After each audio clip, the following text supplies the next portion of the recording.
Desde Fish Studios en la Ciudad de México, esto es Clasificación A. Hola, ¿cómo están? Bienvenidos a Clasificación A. Mi nombre es Natán Díaz y queremos dar la bienvenida a todos los que nos escuchan en diferentes partes del mundo a través de las diferentes emisoras y también a través del podcast. Gracias por acompañarnos nuevamente. Hoy tengo conmigo nuevamente en el estudio, aquí en Fish Studios, a Arturo Valdebenito. Bienvenido. Hola, ¿cómo estás, Natán? Y a todos quienes nos escuchan, un gran saludo. Para mí, otra vez, un gran privilegio de compartir con ustedes. Pues gracias por aceptar la invitación, Arturo. Y hablamos en el último programa acerca del tema de la ansiedad. Y parte de lo que estábamos comentando era este tema de consejería bíblica. Pero es un tema que causa mucho debate, mucha controversia dentro de la iglesia, porque hay muchas personas que dicen, bueno, cuando se habla de consejería bíblica, se está despreciando a los que estudian psicología, por ejemplo, en una universidad y quieren ayudar a la gente, y se está despreciando lo que ellos pueden aportar, las herramientas que ellos tienen, que muchos otros no tenemos, y que por qué no podría funcionar las dos cosas juntas. Eso es lo que más comúnmente escucho cuando sale este tema de consejería bíblica, como que pues puedes ser psicólogo y cristiano y ayudar como psicólogo cristiano a la gente, y eso es una opción, y sí hay muchos psicólogos cristianos allá afuera. Entonces queremos hacer un análisis muy objetivo sobre eso, pero también con mucho amor y con mucha consideración para aquellas personas que están en esa situación de decir, yo estudié psicología, yo quiero ayudar a la gente con lo que yo estudié. O yo conozco un psicólogo buenísimo que es cristiano y ha ayudado a muchos, y entonces, ¿cuáles son las cosas nada más que tendremos que observar sobre eso, Arturo? Como el trasfondo, el fundamento, porque eso es a lo que queremos llegar aquí, ¿no? Claro. Sí, lo importante, primero, que me gustaría comentar, y creo que lo hablamos también en el programa pasado, es sobre la visión que tenemos sobre las disciplinas en el ámbito de la psicología. No las criticamos desde el punto de vista de las buenas intenciones que los terapeutas tienen de ayudar a la gente. Eso está muy claro, eso es innegable. Se quiere ayudar al ser humano porque el ser humano está en una situación difícil. Los seres humanos estamos en un mundo caído, estamos afectados por muchas cosas, y por supuesto los seres humanos han intentado desarrollar solución a esos problemas. Pero ¿dónde está el punto? Tiene que ver con fundamentos, tiene que ver con cómo logramos entender realmente qué es un ser humano, cómo logramos desarrollar una correcta comprensión de qué es lo que a esta persona le está sucediendo. Porque la visión que está dominando hoy día para interpretar lo que es observable en el ser humano, sus síntomas, sus respuestas, sus palabras, lo que un terapeuta intenta recabar en antecedentes, con preguntas, con test, con encuestas, y todo lo que las metodologías que se han desarrollado están apuntando a hacer, tienen, en mi opinión, una dificultad. Y la dificultad tiene que ver con que la definición o la ontología, la epistemología que se utiliza no surge de las Escrituras. Y con eso quiero decir rápidamente que el hecho de no usar la epistemología bíblica, como sabemos lo que sabemos, ¿no? Nuestra fuente de verdad y la realidad última, ¿cierto? Que hay un Dios creador detrás de todas las cosas, quien ha creado un mundo material y por supuesto también inmaterial. El tener ese sesgo va a producir una incorrecta interpretación de las evidencias. Voy a usar un ejemplo en otra disciplina. Por ejemplo, un geólogo. Un geólogo que va a interpretar la antigüedad de una capa de roca, lo va a interpretar de acuerdo a su cosmovisión. Claro. Y si la cosmovisión previa que él tiene guarda relación con la teoría de millones de años, ¿no? El tiempo profundo, va a evaluar, de acuerdo a la altura y una estimación de antigüedad, cuántos años puede llegar a tener una cierta capa. ¿Cuánto tomó en crecer esas capas? Y abandona inmediatamente la posibilidad de que esas capas pudieran haberse puesto una sobre otra de manera rápida. Entonces hablan de gradualismo.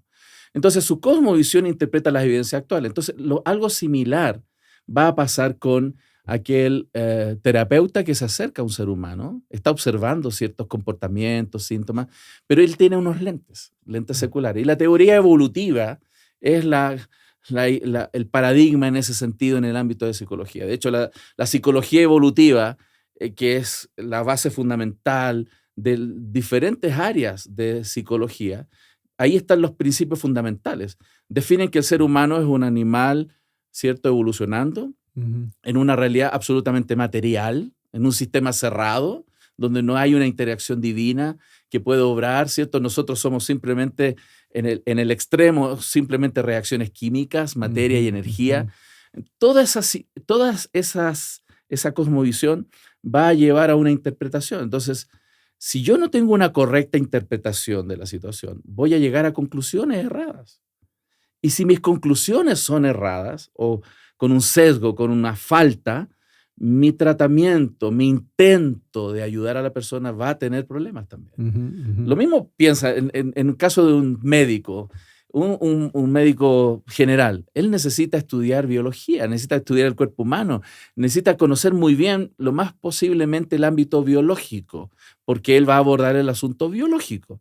Si él no tuviera ese conocimiento en plenitud, la más amplio posible del ámbito biológico, no va a lograr resolver el problema que él tiene en el ámbito biológico. Imagínate, nosotros somos más que biología. Claro. Somos más que biología, somos más que materia y energía. Entonces, esa es la dificultad más grande y es porque las escuelas de psicología tienen ese fundamento. Desde el siglo XIX, mitad del siglo XIX, un señor Spencer, Herbert Spencer, él comenzó a aplicar esta idea evolutiva que la venía escuchando ya de Darwin, de las ideas de Lamarck antes. Él abrazó esta idea que estaba aplicada a los animales y lo empezó a incorporar, la teoría evolutiva, a la mente humana, y de ahí se deriva todo el hecho de los estudios del pensamiento humano y lo tratan desde el punto de vista evolutivo, y también lo aplicó al cuerpo humano, no solo a los seres humanos como cuerpo, sino también a la mente. Desde ahí, de esa base epistemológica, vienen las escuelas de psicología. Entonces, por eso hay una dificultad con estas escuelas. Claro. Entonces, la psicología secular, la psicología moderna, tiene un concepto de qué es el hombre, del cual parte para todo el proceso de terapia o de ayuda. Y si esa es la presuposición de que es el hombre nada más un animal evolucionado y no hay todos estos factores. No hay un corazón, un alma. Exacto, que no. Esta parte, ¿cómo entendemos la parte inmaterial del ser humano? Si no la entendemos correctamente, va a ser muy difícil que el proceso realmente sea bíblico y que realmente ayude a la persona. Exactamente. Piensa que hay varias escuelas, pero digamos, lo que uno más encuentra como hegemónicamente en el acercamiento a los seres humanos es la teoría freudiana. Aunque hay otros, ¿no? Y hay diferentes escuelas y cada psicólogo es formado en diferentes escuelas y ese va a ser su acercamiento. Claro. Ajá, de acuerdo a tus estudios. Pero la idea de la lucha entre el id, el ego, el superego, la idea freudiana es muy común. Ajá. Del inconsciente y todas esas ideas. De hecho, muchos cristianos lo utilizan, que tienen problemas con... Hasta en una predicación. Hasta en una predicación puede salir por ahí. Exactamente. Entonces, todas esas ideas que aparentemente son neutras, no, están bañadas de una cosmovisión que primero va a generar error en la interpretación de la evidencia y por supuesto el tratamiento, pero también está robándole la gloria al Señor y el valor que tenemos que tomarle a la palabra del Señor. Por eso muchos cristianos a veces lo ponen en paralelo, la palabra del Señor y la opinión de un terapeuta, y otras veces la palabra del Señor muy por debajo y el terapeuta por acá arriba. Tiene más autoridad. Más autoridad, y ese es un problema serio. Entonces, eso va a traer consecuencias reales, dañinas en muchos casos, porque que un geólogo se equivoque en la antigüedad de una capa de roca no es tan grave como si un ser humano está intentando ayudar a otro y se equivoca notablemente en qué le pasa a esa persona realmente en su alma. Claro. Las consecuencias son totalmente diferentes. Sí. Es consecuencias eternas ahí con el alma de una persona. Así ¿no? es. Entonces, ¿cuáles son algunas de las, no sé si lo tienes ahí, espero que no te esté agarrando en algo. No, dale. Pero ¿cuáles son algunas de las cosas que dijo Freud específicamente que claramente chocan con la cosmovisión bíblica?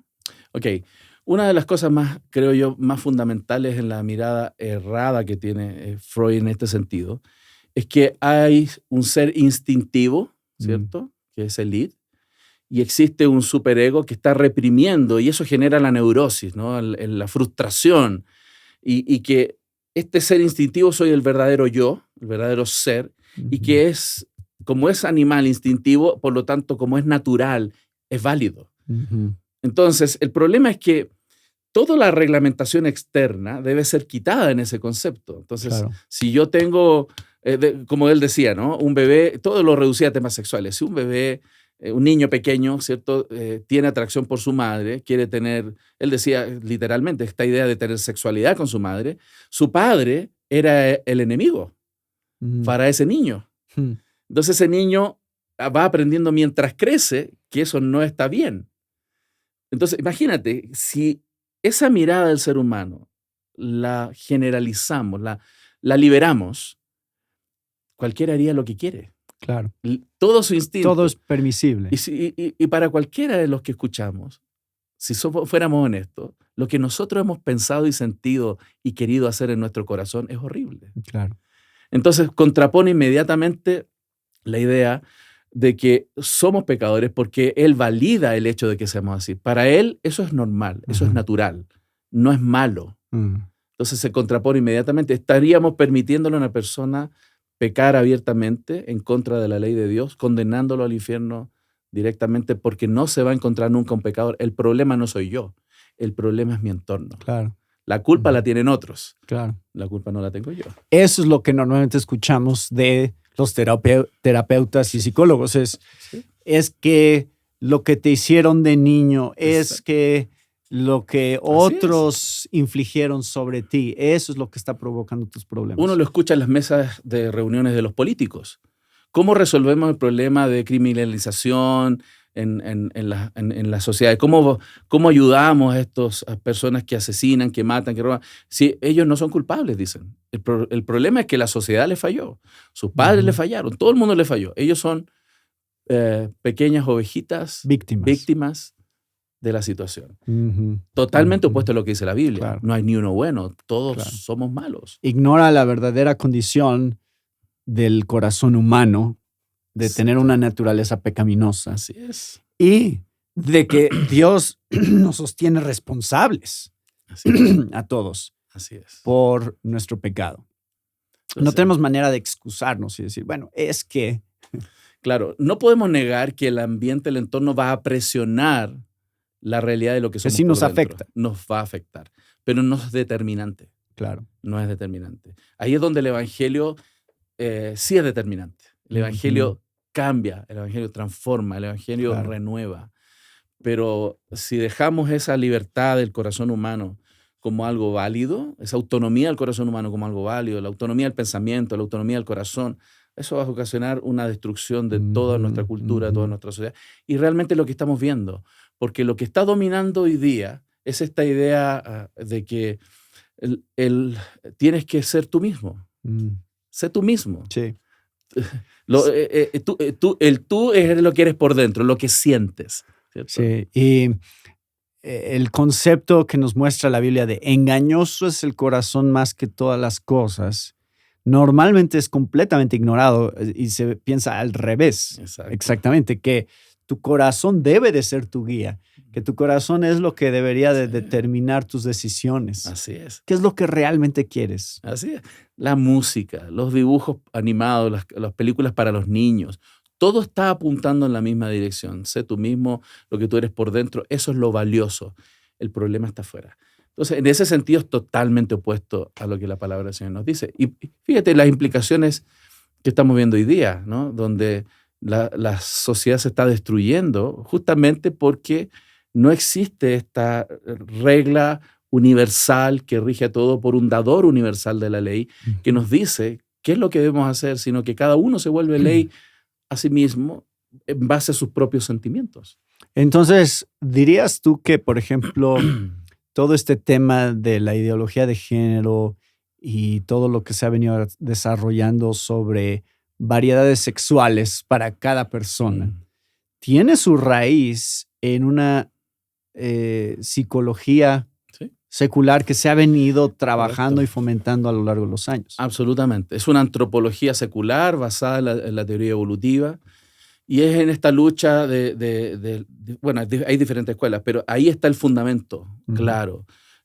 Toda la ideología de género surge de esta idea de que el verdadero yo soy lo que siento, mis sentimientos. Entonces, ya queda a libertad de la imaginación de cada uno.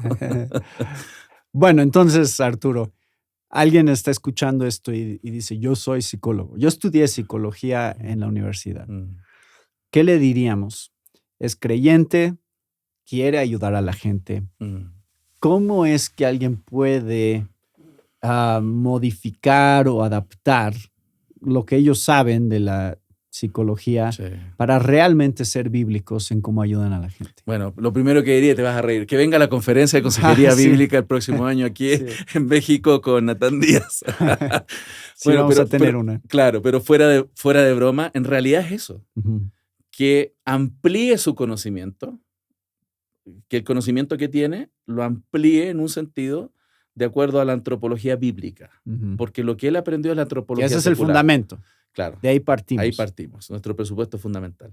Que amplíe su conocimiento, primero, estudiando antropología bíblica, y luego haga un juicio o una revisión de lo que él cree y decida poner por alto o como autoridad lo que Dios dice que es el hombre. Entonces, él va a obtener y apropiarse de cosas que le pueden ser útiles cuando tenga una correcta comprensión del ser humano, de acuerdo a la Biblia.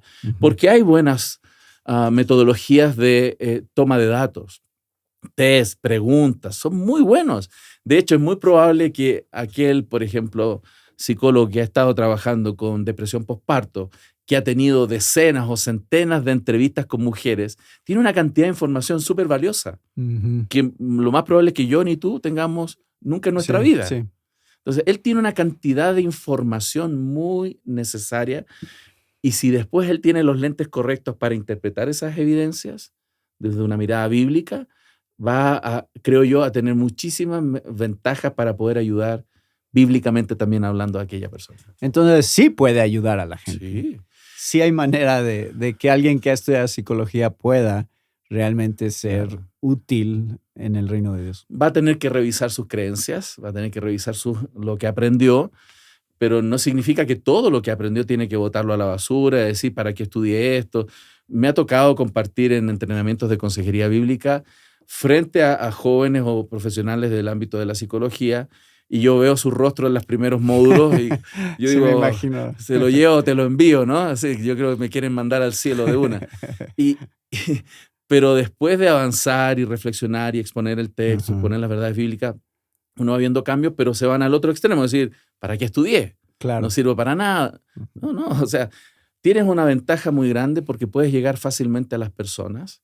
Tienes una plataforma por el ámbito de la profesión que tú tienes que puede ser utilizada. Y evidentemente, si te lo permite el entorno donde tú estás, vas a poder mostrar el evangelio, vas a poder hablar de Cristo, de la esperanza real de cambio que produce Cristo en el corazón de la gente. Claro.